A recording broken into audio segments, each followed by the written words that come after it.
Rowan और आपातकालीन रो में बैठे यात्री अपने बैग्स ओवरहेड बिन्स में ही रखें। मेरा नाम रूबन है और किसी भी प्रकार की सहायता के लिए मैं এই মুহূর্তে তোমরাও তোমাদের ভগবানকে অনেক অনেক প্রে করো যাতে আমার মেয়েটা সুস্থ হয়ে যায়, ভালো হয়ে যায়, আর যেন ওর উপরে এরকম বিপদ না আসে।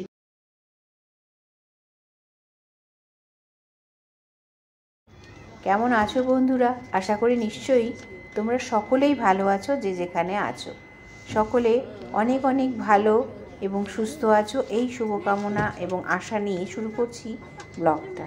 আজকের ব্লগটা একটু অন্যরকম। কালকে রাতে যে ট্রেনে উঠেছিলাম সেটা একটু দেখে নিলাম। মেয়েকে নিয়েছে একদম নিচের সিটটায়।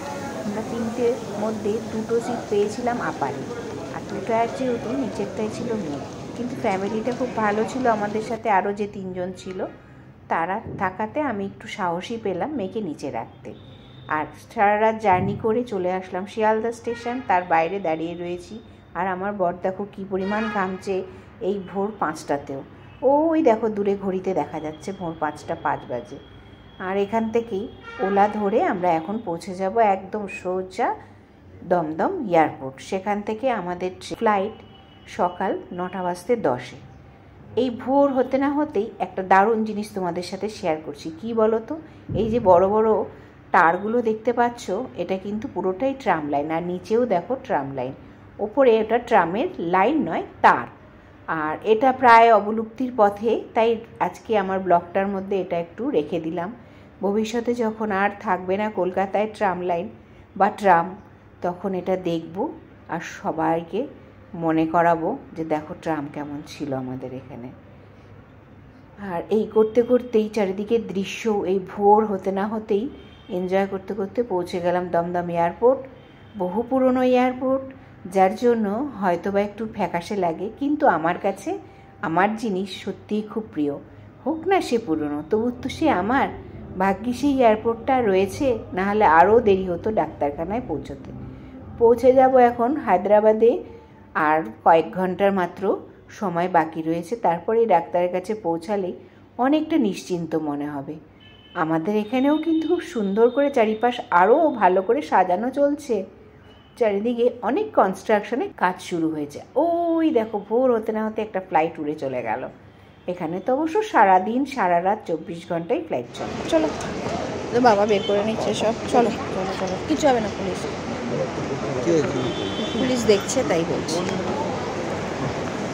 হাজার রকমের চেকিং পার করে অবশেষে ভেতরে ঢুকতে পেলাম। আর এখন একটু বসবো। নিজেদের যেখান থেকে গেটটা খুলবে, আমাদের আজকে ছিল প্রথমে 14 নম্বর, পরে আবার সেটা চেঞ্জ হয়ে হলো 21 নম্বর। আর মেয়ে এটাকে ভীষণ এনজয় করছে। 6:0513 समय पर है और हम 10 मिनट में बोर्डिंग शुरू करेंगे। जिन यात्रियों ने सुपर 6 या फास्ट फॉरवर्ड की सेवा ली है वे बोर्डिंग के समय कभी भी आगे आ सकते हैं। सभी यात्रियों से निवेदन है कि वे अपने बोर्डिंग पास स्वयं प्रस्तुत करें। अब हम उन यात्रियों से आमंत्रित करेंगे जिन्हें विशेष सहायता की आवश्यकता। रो 1 और आपातकालीन रो में बैठे यात्री अपने बैग्स ओवरहेड बिन्स में ही रखें।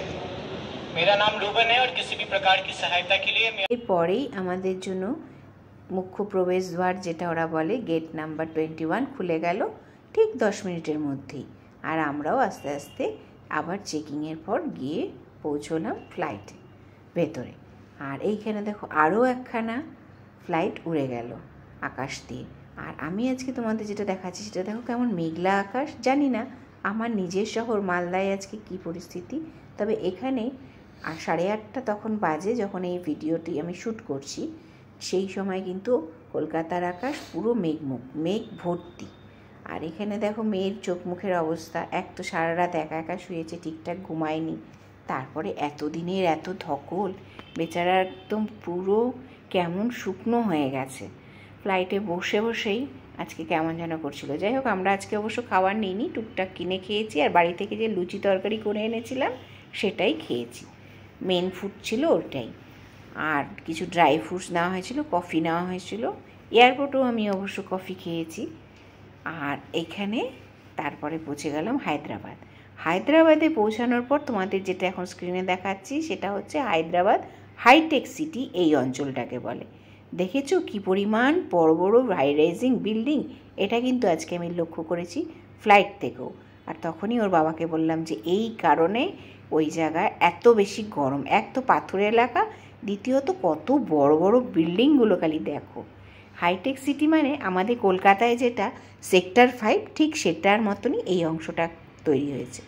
এটা অনেক নতুন, জাস্ট কিছু বছর হয় এটা গ্রো আপ হয়েছে।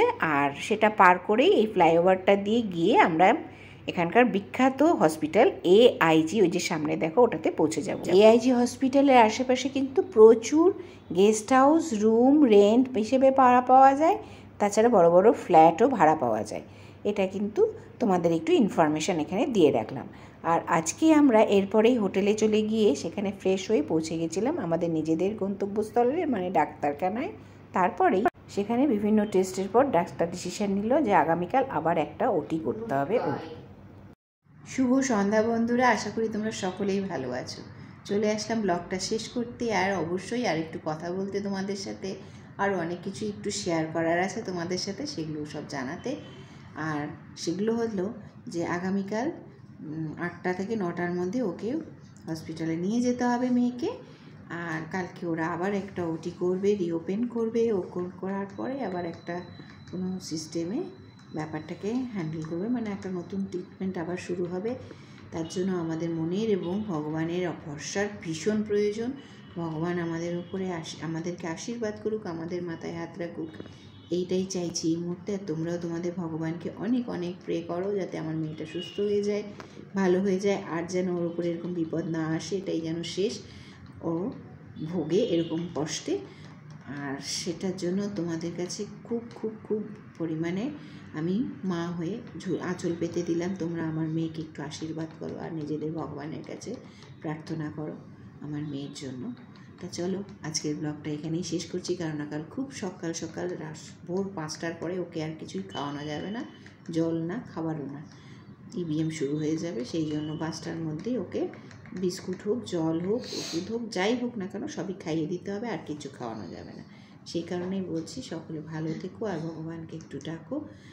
যারা আমার ব্লগটা এখন দেখছো তাদের সকলকে বলছি তোমরা আমার সাবস্ক্রাইবার হও, প্লাস না হও, অন্তত ভিউয়ার তো বটে, বন্ধু তো বটেই। আমার এই একটা করুণ মায়ের একটা করুণ আরতি তোমরা অবশ্যই রেখো, নিজেদের ভগবানের কাছে একটু প্রার্থনা করো, আমার মেয়েকে একটু আশীর্বাদ করো।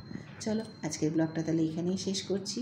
সকলে ভালো থেকো, সুস্থ থেকো। আর ব্লগটা যদি তোমাদের মনে হয় যে খুব প্রয়োজন বা কোনো কিছু তোমাদের ব্লগে ভালো লেগে থাকে বা আমার আরতিটা তোমাদের কাছে পৌঁছায়, তাহলে অবশ্যই কিন্তু সেটা ভগবানের কাছে জানিও। শেষ করছি আজকের ব্লগটা এখানে। শুভরাত্রি।